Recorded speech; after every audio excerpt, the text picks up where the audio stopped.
that one. So, Apologyman's opponent, Luis, currently the front runner to be #1 in NorCal. He's got himself the most tournament wins under his belt since the game came out. Luis? Yeah. Yeah, I've seen the brackets. He's like attended like 6 tournaments in a row at one point and like won all of them. So he is the name to take out, and what makes him scary is that he's got really good fundamentals with the Sonnet, and then deep enough pockets so that as he sees what your weaknesses are, games 2 and 3 brings out different characters to really exploit Oh, so them. he will counterpick. Yeah, I know Apologyman's like pretty hardcore just Lucario, right? Yes. Solo. Yeah, he likes playing a character that has X Factor in this game. That makes sense. Yeah, that because it's like diminished for everyone else, but Lucario still has that. Yeah. I remember the first time I was playing Lucario in this game and I hit a back air at 60 and it killed, and my whole like frame of reference in life, I was like, wait. This character has this fast airspeed? Yeah. And I can back air them at 60? Dude, I love the like, is it called Shadow Ball? No, what is it called? Aurasphere. Yeah. Aurasphere, yeah. Used to Mewtwo. Yeah, the Aurasphere like cancels with the pressure. And the fact that it's like a multi-hitbox on top of it. And like Apologyman coming from Marvel and DBZ has such a great sense of set play as well. Yeah. So he just is able to adjust very quickly to what you're doing in reaction to that. Right. I remember actually the first time he described Lucario to me in Smash 4 was at NCR, and he told me about the Aurasphere ledge trap. Yeah. And I could tell like he loved the set play element to it. It's like definitely like what draws him to the character. It's like seeing his Firebrand and Super Scroll in the corner all over again. Yeah. Yeah, just hammering them with like, taking their options away. You lost neutral in the beginning, so now I'm just going to kill 3 of your characters. Yeah. Luis right now, not letting it affect him at all. Yeah. Okay, good patience from Apologyman on the ledge. Air dodges in though, gets caught. Yeah, Luis is able to just maintain this good positional pressure. That's part of his strength as a player, is just he understands how to move ambiguously, so you're never quite sure what he's looking for, and when he does it with a character as fast as Sonic, it's really overwhelming. And I'm surprised that Force Palm didn't kill, but Aura only at 62%, I guess that's not quite enough juice. Yeah, and also, from the opposite ledge, that'll do it. Atomized. That will do it. Yeah, he just melted. All right. Okay, yep, just barely gets over it. I think that is a funny thing about Lucario's too, is that you'll see them constantly be chucking Aura Spheres in most matchups because their favorite part of the move is when it's charging. So that means they always need to dispose of it when it's full so they can make sure they have it handy. Oh, that's such a nice, that's such a nice quality of life. Like, that's a very good point. Oh my god, he just weaved around the first one, but it didn't matter. Yeah, being able to exist so far off stage thanks to that spring recovery. And just like that, Luis getting himself that lapping he's looking for and keeping up the pressure, baiting out all of these double team attempts. Oh my god. Another edge guard? Okay, this time Apologyman just goes straight high. Yeah, he just read he's like, all right, he's going to fall, he's nervous. Yeah. It's just, I literally just died to that 20 seconds ago. Yeah. Okay. Okay, he just kind of let it rip. Okay, that was so sick though. Apologyman just running up and waiting for what Luis's escape option would be. Not finding the punish on it though. And Luis is going to get another chance to find an opening. The scary bit though is 108%. We see these massive Kamehameha Aura Spheres coming out. Yeah, if he can take this stock with that cheeky back air, Force Palm, and now, you've got the closest thing you have to Smash 4 Rage. Okay. That was an extra layer of cheeky. He didn't even need to do that. Dude, he's back in the game. He's actually, this is last hit. I'm not even memeing. This is last hit now. Yeah. Yeah, he goes all the way down. Oh, Luis trying to decide carefully, and he goes in for the forward smash. But Apologyman having such a great sense of when his opponent wants to try to close that gap, thinking I was in shield for a while. You're probably feeling pretty good about this. Yeah. They're both smiling about it. It's good to see. That's one thing that I love seeing in Smash 4, not Smash 4, Smash Ultimate, is just how often that after a game, regardless of what happened, both players seem to be so happy to be playing.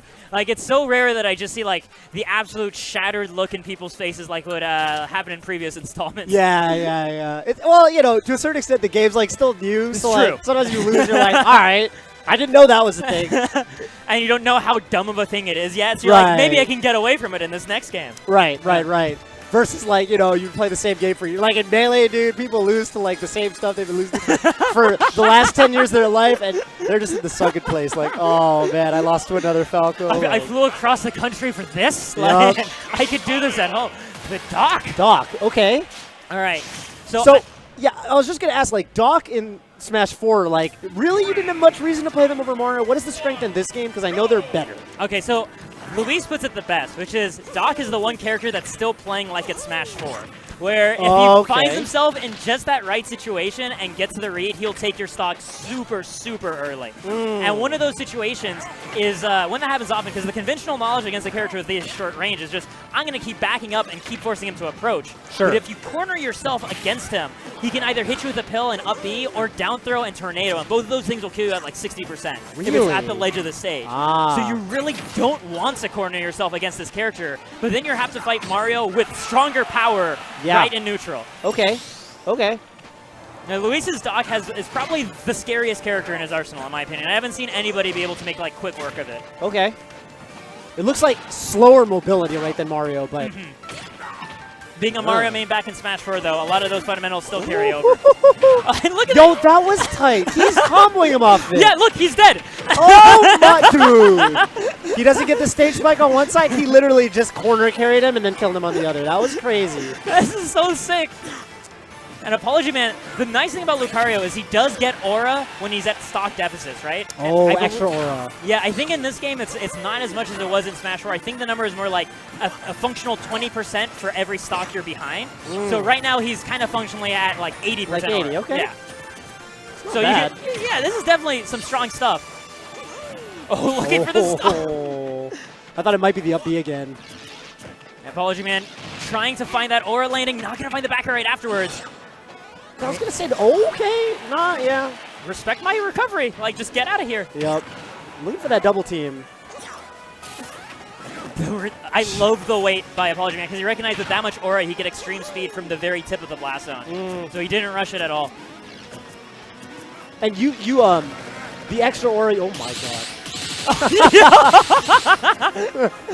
Yo, that's terrifying. That is terrifying. He didn't get anything out of it, but like it sent a message. Yeah. How do you even do that? So most of those parries are actually auto parries. If you get one parry, you get a couple more for like the successive frames? Yeah, because if you get hit like within like 3 frames of a successful parry, the game just parries for you. Okay. Yeah. By the way. Yeah, by the way. This is looking a lot like Game 1, actually.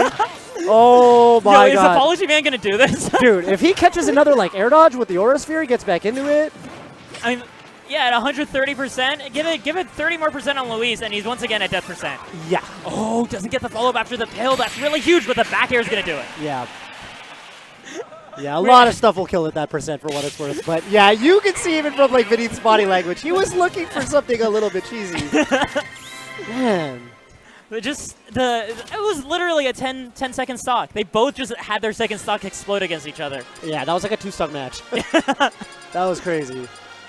Now, what is Luis going to counter? No, what's rather Beneath going to counterpick against Luis? Right. That's the real question right here. I guess it's hard when your opponent has this many characters, right? That's very true. Yeah. Yeah. He's going to opt for Yoshi's story. This is a stage we don't see too often, mainly because most people just end up going right to Battlefield given the choice. But being Lucario and with the wall fling, the fact that this has walls going straight down in the blast zone makes it a better pick for him than regular Battlefield. Yeah, that makes sense. Doc has or does not have a wall jump? Doc, I think he does because he's identical to Mario, except he has some stat modifiers on it. And so a couple different moves. In Melee, Doc does not and Mario does. That's interesting. So it is possible that that has never changed. But we will see. We will find out. Oh my god! After this stock. Yeah. That's just terrifying to see that you make one wrong call out against Doc and he really does just explode on you like a Smash 4 punish game. Yeah. And the blast zones on this stage, are they smallish or like kind of average or how? I think they're pretty similar to Battlefield. Okay. Yeah. Okay. Gonna be able to come back on stage. Apologyman's definitely doing a better job of keeping Luis from getting as much of a runaway lead as he did in the previous game. I think a big part of that is these platforms are actually making Luis's life landing so much harder because he has to first get past the tar pit that is the platform itself, and then you have to deal with a sharking Lucario under you. And he's basically using that B reverse Aura Sphere to like kind of like feint like he's going to cover one angle and then kind of come in, like swoop in and cover a different option, right, when they're trying to land? Yeah, and then of course, afterwards, you can double jump cancel the Aura Sphere and then B reverse the Aura Sphere again for even more movement mix-ups. Wow. Okay. Gonna find the forward air. It's It's so scary on your way back down because either you air dodge and he punishes it or he just tosses the Aura Sphere immediately. Right. Okay. Oh! So Luis was reading that Apologyman was going to toss out the Aura Sphere to cover his landing, so he was trying to go ahead and pop Apologyman once for that. Right. Oh, trying to read a jump get up. Yup. Luis staying calm, though. Okay. That was a sick recovery, but you know, one thing I will say is that I feel like Luis is getting a lot more off of the ledge situations than Vinith is. Like, Apologyman hasn't really done that good of a job ledge trapping, compared to Luis, at least. I think a big part of that just comes to their different resumes as players. Makes sense. Just so much more experience keeping people in this situation, whereas Apologyman is more a rigid corner. Right. Okay. Oh my god. He's looking for the stomp immediately, though. Luis not losing his taste for blood. Yup. Oh my god. Yeah, there's a lot of damage, though. Gets the trump. Yeah, forces a recovery on stage, but Apologyman comes out with the down air so he doesn't eat that up smash. This is actually kind of nice. The angled and ledges actually helps Luis because if he hangs on ledge too long, it's harder for him to get hit by Aura Sphere. Yeah, that makes sense. Unless he's standing like right there, but then it's telegraphed. Yeah, and then he can just get up attack and get right through it. Okay. Here we go. Apologyman forcing this into a last stock situation. And from here, it always ends up being last hit because, I mean, Lucario's on the screen. Yeah. Yeah, this is like... That being said, he's at a lower percent than he has been. And... Okay, just makes it back to ledge. Yeah, I think Luis was expecting an air dodge back to stage, and Apologyman didn't give in to the panic. What's it going to be? What's for breakfast? Apologyman makes it back on center stage. Yep. Oh, the up air making it outside of that combo. Yeah, that was wild. Okay. He had to land right in front of him. Yeah. Intimidating with those back airs, but Apologyman not afraid to toss out some more plasma. It's actually so scary to go for shield grabs in like last stock situations like this when they hit your shield. Oh, yeah. Especially given the delay that option has in this game. Yep.